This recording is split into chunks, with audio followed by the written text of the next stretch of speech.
السلام علیکم ورحمۃ اللہ وبرکاتہ۔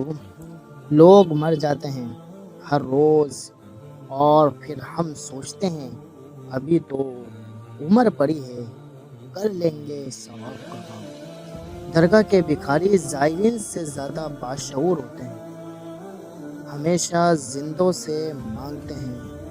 بڑی گہری لائن ہے۔ درگاہ کے بھکاری زائرین سے زیادہ باشعور ہوتے ہیں، ہم بہت تھوڑی زندگی خود اپنے لیے جی پاتے ہیں، زیادہ تر تو دوسروں کے بھرم رکھنے ہی میں بسر ہو جاتی ہے۔ اہمیت الفاظ کی ہوتی ہے مگر اثر ہمیشہ لہجوں کا ہوتا ہے۔ اہمیت صرف الفاظ ہی کی ہوتی ہے۔ غریبوں کے پاس بیٹھا کرو کیونکہ اس سے بڑی طاقت بڑھے گی، اس سے تمہاری طاقت بڑھے گی، اس لیے غریبوں کے پاس بیٹھا کرو۔ انسان کی چھٹی ہنس اتنی بھی تیز نہیں ہونی چاہیے کہ لوگوں کی منافقت کا الہام ہو جائے۔ توبہ بہت آسان مگر اس کی توفیق کا ملنا بہت مشکل کام ہے۔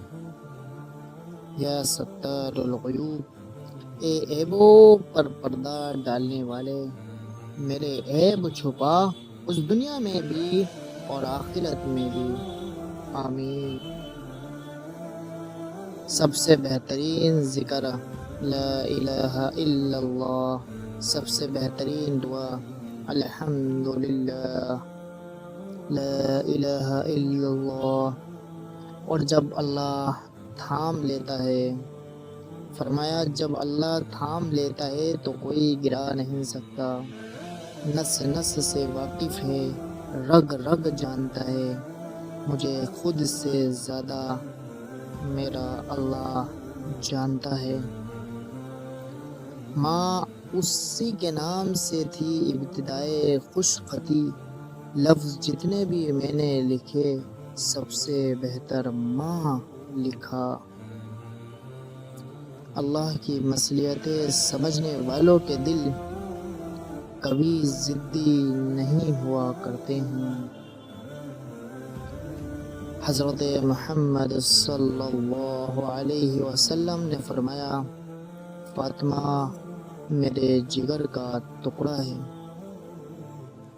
ماں باپ کی تکلیف کو نظر انداز مت کرنا، یہ جب بچھڑ جاتے ہیں تو ریشم کے تکیے پر بھی نیند نہیں آتی ہے۔ اللہ سے دعا ہے کہ ہمیں والدین کی اطاعت گزار اور فرما بردار بنائے، آمین۔ وآخر دعوانا الحمدللہ رب العالمین۔ دوستو جاتے جاتے ویڈیو کو لائک اور چینل کو سبسکرائب کرنا مت بھولیں۔ جزاکم اللہ خیرا۔ السلام علیکم ورحمۃ اللہ وبرکاتہ۔